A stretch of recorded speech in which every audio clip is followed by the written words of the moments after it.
ಮೀನ ರಾಶಿ ವೀಕ್ಷಕರಿಗೆಲ್ಲ ಸ್ವಾಗತ. 2026 ಜುಲೈ ತಿಂಗಳಿನ ಮೀನ ರಾಶಿಯವರ ಮಾಸ ಫಲಿತಾಂಶಗಳು ಹೇಗಿದೆ ಅಂತ ನೋಡ್ತಾ ಹೋಗೋಣ. ಈ ತಿಂಗಳಿನಲ್ಲಿ ಗ್ರಹ ಸಂಚಾರ ಈ ತರ ಇದೆ. ರಾಹು ಕುಂಭ ರಾಶಿಯಲ್ಲಿ ಸಂಚಾರ, ಕೇತು ಸಿಂಹ ರಾಶಿಯಲ್ಲಿ ಸಂಚಾರ, ಶನಿ ಮೀನ ರಾಶಿಯಲ್ಲಿ ಸಂಚಾರ, ಗುರು ಕರ್ಕಾಟಕ ರಾಶಿಯಲ್ಲಿ ಸಂಚಾರ, ಕುಜ ಈ ತಿಂಗಳು ಪೂರ್ತಿ ಕೂಡ ವೃಷಭ ರಾಶಿಯಲ್ಲಿ ಸಂಚಾರ, ಇನ್ನು ಶುಕ್ರನು ಕೂಡ ಸಿಂಹ ರಾಶಿಯಲ್ಲಿ ಸಂಚಾರ, ಬುಧ ಜುಲೈ 7ನೇ ತಾರೀಕಿನ ತನಕ ವಕ್ರೆಯಾಗಿ ಕರ್ಕಾಟಕ ರಾಶಿಯಲ್ಲಿ ಸಂಚಾರವನ್ನು ಮಾಡ್ತಾ ಜುಲೈ 7ನೇ ತಾರೀಕು ಅದೇ ವಕ್ರ ಮಾರ್ಗದಲ್ಲಿ ಹಿಂದಕ್ಕೆ ಮತ್ತೆ ಮಿಥುನ ರಾಶಿಗೆ ಬರ್ತಾ ಇದ್ದಾರೆ. ಜುಲೈ 24ನೇ ತಾರೀಕು ಅವರು ವಕ್ರ ತ್ಯಾಗವನ್ನ ಮಾಡ್ತಾ ಇದ್ದಾರೆ. ಇನ್ನು ರವಿ ಜುಲೈ 16ನೇ ತಾರೀಕಿನ ತನಕ ಮಿಥುನ ರಾಶಿಯಲ್ಲಿ ಸಂಚಾರ, ನಂತರ ಅವರು ಕರ್ಕಾಟಕ ರಾಶಿಗೆ ಪ್ರವೇಶವನ್ನು ಮಾಡ್ತಾ ಇದ್ದಾರೆ. ಈ ಎಲ್ಲ ಒಂದು ಗ್ರಹ ಸಂಚಾರ ರೀತ್ಯ ಈ ಮೀನ ರಾಶಿಯವರಿಗೆ ಮುಖ್ಯವಾಗಿ ಈ ತಿಂಗಳಿನಲ್ಲಿ ಯಾವ ಗ್ರಹದ ಅನುಕೂಲತೆ ಕಂಡು ಬರ್ತಾ ಇದೆ ಅಂತ ನೋಡೋದೇ ಆದ್ರೆ ಕುಜ ವಂಡರ್ಫುಲ್ ಇದ್ದಾರೆ. 3ನೇ ಮನೆಯಲ್ಲಿ ಕುಜ, ನಿಮಗೆ ದ್ವಿತೀಯಾಧಿಪತಿ ನವಮಾಧಿಪತಿ ಆಗಿರ್ತಕ್ಕಂತಹ ಕುಜ ಬಲಿಷ್ಠರಾಗಿ ತೃತೀಯ ಸ್ಥಾನದಲ್ಲಿ ಈ ತಿಂಗಳು ಪೂರ್ತಿ ಕೂಡ ಶುಭದಾಯಕರಾಗಿದ್ದಾರೆ. ಹಾಗೆ ಗುರುವಿನ ಅನುಗ್ರಹ ನಿಮಗೆ ದೊರಕ್ತಾ ಇದೆ. ಇನ್ನು ಕೇತುವಿನ ಸಂಚಾರ ಸ್ವಲ್ಪ ಉತ್ತಮವಾಗಿದೆ. ಇನ್ನು ಮಿಕ್ಕಿದೆಲ್ಲ ಗ್ರಹಗಳು ಸ್ವಲ್ಪ ಮಿಶ್ರ ಫಲಿತಾಂಶಗಳನ್ನ ಕೊಡ್ತಾ ಇದ್ದಾರೆ. ಈ ಮೀನ ರಾಶಿಯವರಿಗೆ ಮುಖ್ಯವಾಗಿ ಜನ್ಮ ರಾಶಿಯಲ್ಲಿ ಸಂಚಾರ, ಶನಿಯ ಒಂದು ಸಂಚಾರ ನಡೀತಾ ಇದೆ. ಏನಿದು ಸಾಡೆ ಸಾತಿ ಶನಿ, ಸ್ವಲ್ಪ ನಿಮಗೆ ಹೇಳೋದಕ್ಕೆ ಪ್ರಯತ್ನ ಪಡ್ತೇನೆ. ಈಗಾಗಲೇ ಸಾಕಷ್ಟು ವಿಡಿಯೋದಲ್ಲಿ ಹೇಳ್ತಾ ಬರ್ತಾ ಇದ್ದೇನೆ. ಚಂದ್ರ ಅಂದ್ರೆ ನಮ್ಮ ಮನಸ್ಸು, ಅದನ್ನ ರಾಶಿ ಅಂತ ನಾವು ಕರಿತೀವಿ.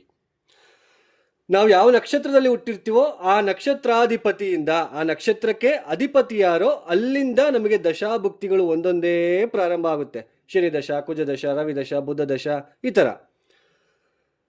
ಆ ದಶ, ಈ ಕುಜದಶ ನಮಗೆ ಒಳ್ಳೇದಾ ಅಥವಾ ಕುಜದಶ ನಮಗೆ ಯೋಗ ಕೊಡುತ್ತಾ, ನಮಗೆ ಒಳ್ಳೆ ತೊಂದರೆ ಏನು ಮಾಡೋದಿಲ್ಲ, ಚೆನ್ನಾಗೇ ಇರುತ್ತೆ ಆ ದಶ, ಅಥವಾ ರವಿದಶ ನಮಗೆ ಯೋಗ ಕೊಡುತ್ತಾ, ಬುಧ ದಶ ಚೆನ್ನಾಗಿರುತ್ತಾ, ಹೆಂಗ್ ಗೊತ್ತಾಗುತ್ತೆ? ಲಗ್ನದ ಮೇಲೆ ಡಿಪೆಂಡ್, ರಾಶಿ ಅಲ್ಲ.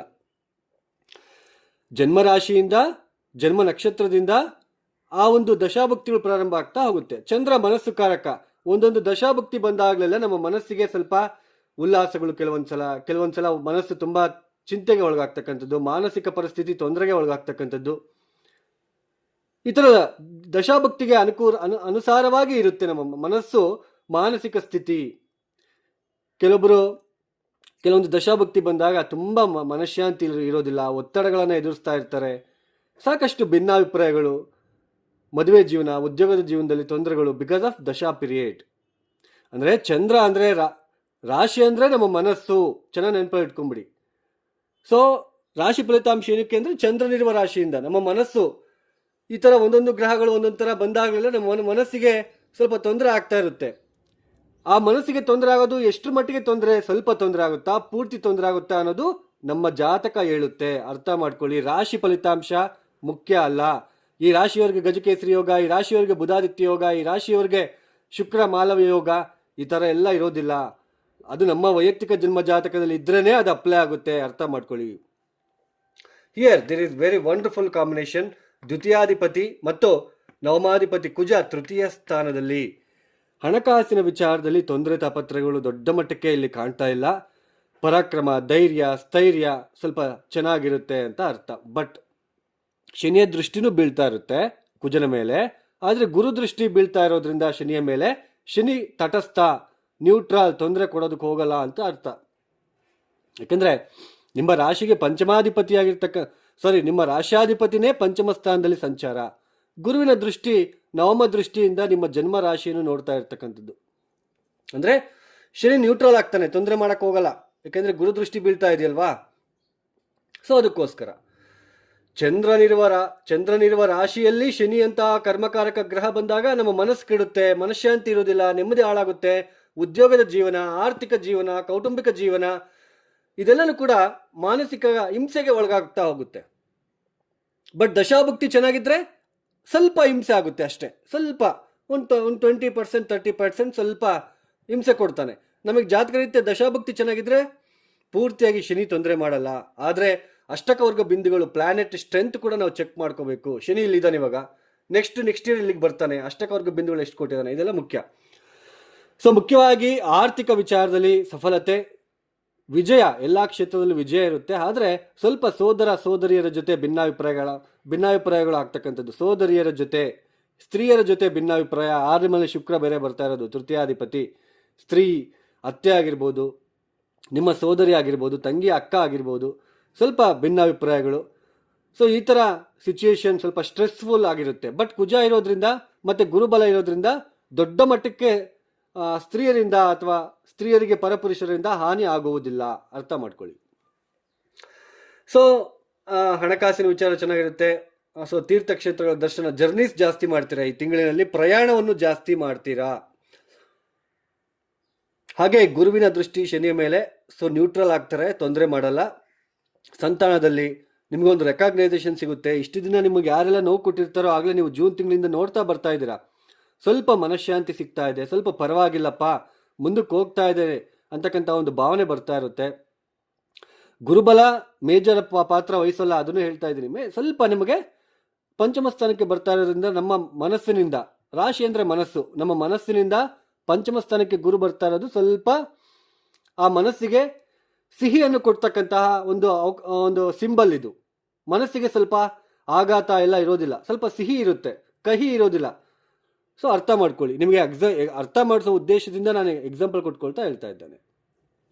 ಆದರೆ ಇಲ್ಲೊಂದು ಪ್ರಾಬ್ಲಮ್ ಇದೆ. 6ನೇ ಮನೆ ಅಧಿಪತಿ ರವಿ 4ನೇ ಮನೆಯಲ್ಲಿ, ಅರ್ಧಾಷ್ಟಮ ರವಿಯ ದೋಷ. ಈ ತಿಂಗಳು ಪೂರ್ತಿ ಕೂಡ ರವಿ ಬಲ ಇರೋದಿಲ್ಲ ನಿಮಗೆ. ಸೊ ಅರ್ಧಾಷ್ಟಮ ರವಿ ದೋಷ. ಹಾಗೆ ವಕ್ರಿ ಬುಧನು ಕೂಡ ಪಂಚಮ ಸ್ಥಾನದಲ್ಲಿ ವಕ್ರಿ ಆಗಿದ್ದಾರೆ ಆಲ್ರೆಡಿ. ಜುಲೈ 7ನೇ ತಾರೀಕಿನ ತನಕ ವಕ್ರಿ ಬುಧ ಇರೋದ್ರಿಂದ ನೋಡಿಕೊಂಡು ಮುಂದಕ್ಕೆ ಹೆಜ್ಜೆ ಇಡಬೇಕು. ಯಾವ ವಿಷಯದಲ್ಲಿ? ರೆಕಾಗ್ನೈಸೇಷನ್, ಸ್ವಲ್ಪ ಎಲ್ಲ ಒಂದು ಕಡೆ ನಿಮ್ಮ ಒಂದು ಗಂಡ ಅಥವಾ ಹೆಂಡತಿಯ ವಿಚಾರದಲ್ಲಿ ಸ್ವಲ್ಪ ಭಿನ್ನಾಭಿಪ್ರಾಯಗಳ, ಇನ್ವೆಸ್ಟ್ಮೆಂಟ್ ಮಾಡೋ ವಿಚಾರದಲ್ಲಿ ಸ್ವಲ್ಪ ಆಲೋಚನೆ ಮಾಡಿ. ಗುರುಬಲ ಇದೆ, ಕೋಟಿಗಟ್ಟಲೆ ಸಂಪಾದಿಸ್ತೀರ ಅಂತ ನೋಡಿರ್ತೀರ ನೀವೆಲ್ಲ ಕಡೆ. ಆ ಥರ ಆಗೋದಿಲ್ಲ. ವಕ್ರಿ ಬುಧ ಇದ್ದಾನೆ, ಕೆಡಿಸ್ತಾನೆ. ಸೊ ಅರ್ಥ ಮಾಡ್ಕೋಬೇಕು. ಜುಲೈ 7ನೇ ತಾರೀಕಿನ ತನಕ ಇನ್ವೆಸ್ಟ್ಮೆಂಟು, ಸಂತಾನದಲ್ಲಿ ಸ್ವಲ್ಪ ನೋವಿರುತ್ತೆ. ಅದಾದ ನಂತರ ಚತುರ್ಥಕ್ಕೆ ಬರ್ತಾರೆ ಬುಧ ವಕ್ರಿಯಾಗಿ, ಚತುರ್ಥಾಧಿಪತಿಯಾಗಿ ಬುಧ ವಕ್ರಿ ರವಿ ಜೊತೆ ಸೇರ್ತಾ ಇರೋದು. ಇದು ಮಾನಸಿಕ ಅಂದರೆ ಮನಃಶಾಂತಿ. ಹಾಗೆ ಮನೆಯಲ್ಲಿ ಕೆಲವೊಂದು ಒತ್ತಡಗಳು, ತಾಯಿ ಜೊತೆ ಭಿನ್ನಾಭಿಪ್ರಾಯ, ತಾಯಿಗೆ ಆರೋಗ್ಯದಲ್ಲಿ ವ್ಯತ್ಯಾಸಗಳು, ಉದ್ಯೋಗದಲ್ಲಿ ಸ್ವಲ್ಪ ಸಾಕಷ್ಟು ಸ್ಟ್ರೆಸ್ ಅಂತ ಅನಿಸ್ತಕ್ಕಂಥದ್ದು ಕಾಣ್ತಾ ಇರುತ್ತೆ. ಬಟ್ ಏನೇ ಸ್ಟ್ರೆಸ್ ಇದ್ರೂ ಕೂಡ ಗುರುಬಲ ಇರೋದ್ರಿಂದ ಪಾಸಿಟಿವ್ ಮೈಂಡಲ್ಲಿ ಹೋಗ್ತೀರಾ, ಬೇಸರ ಮಾಡ್ಕೊಳಲ್ಲ. ಎಷ್ಟೇ ಕೆಲಸ ಇದ್ರೂ ಈಗ ನೀವು ಮಾಡ್ತೀರಾ. ಯಾಕೆಂದರೆ ಗುರುಬಲ ಇದೆ. ಗುರು ನಿಮ್ಮ ಜನ್ಮರಾಶಿಯನ್ನು ನೋಡ್ತಾ ಇದ್ದಾನೆ, ಶನಿಯನ್ನು. ಸೊ ಶನಿ ಅವಾಗ ಕಾನ್ಫಿಡೆನ್ಸ್ ಕೊಡ್ತಾನೆ. ಸ್ವಲ್ಪ ವೀರಭದ್ರ ದರ್ಶನ, ವೀರಭದ್ರ ದೇವಸ್ಥಾನದಲ್ಲಿ ಈಡ್ಗಾಯಿ ಹೊಡೆಯೋದು, ವೀರಭದ್ರನಿಗೆ ಅಭಿಷೇಕ, ಹಾಲಿನ ಅಭಿಷೇಕ, ನೀರಿನ ಅಭಿಷೇಕ ಮಾಡಿಸ್ತಕ್ಕಂಥದ್ದು, ಪ್ರತಿನಿತ್ಯ ಕಾಲಭೈರವ ಗಾಯತ್ರಿ ಮಂತ್ರ, ಇಷ್ಟನ್ನು ಮಾಡ್ಕೊಳ್ತಾ ಹೋದರೆ ಮೇಜರ್ ತೊಂದರೆಗಳು ಇರೋದಿಲ್ಲ. ಸ್ವಲ್ಪ ರವಿ ಬುಧ ಅಶುಭರಾಗಿದ್ದಾರೆ, ದಶಮ ಸ್ಥಾನದ ಮೇಲೆ ದೃಷ್ಟಿ ಆಗ್ತಾ ಇರೋದ್ರಿಂದ ಸ್ವಲ್ಪ ತೊಂದರೆಗಳು. ಮತ್ತು ತೀರ್ಥಕ್ಷೇತ್ರದ ದರ್ಶನಗಳು, ಬರಬೇಕಾಗಿರೋ ಹಣ ಸ್ವಲ್ಪ ಬರ್ತಕ್ಕಂಥದ್ದು, ಇದೆಲ್ಲ ಸ್ವಲ್ಪ ಓಕೆ. ಬಟ್ ಸ್ತ್ರೀಯರ ಜೊತೆ ಸ್ವಲ್ಪ ಹುಷಾರಾಗಿರಿ. ಸ್ತ್ರೀಯರು ಕೂಡ, ಈ ರಾಶಿಯಲ್ಲಿ ಹುಟ್ಟಿರ್ತಕ್ಕಂಥ ಸ್ತ್ರೀಯರಿಗೂ ಕೂಡ ಕೆಲವೊಂದು ಮುಟ್ಟಿನ ಸಮಸ್ಯೆಗಳು, ಅತ್ತೆಯ ಜೊತೆ ತೊಂದರೆಗಳು, ಸ್ವಲ್ಪ ಚರ್ಮಕ್ಕೆ ಸಂಬಂಧಪಟ್ಟಿರ್ತಕ್ಕಂಥ ತೊಂದರೆಗಳು ನಿಮಗೆ ಕಾಣ್ತಾ ಇರುತ್ತೆ ಅಂತ ಅರ್ಥ.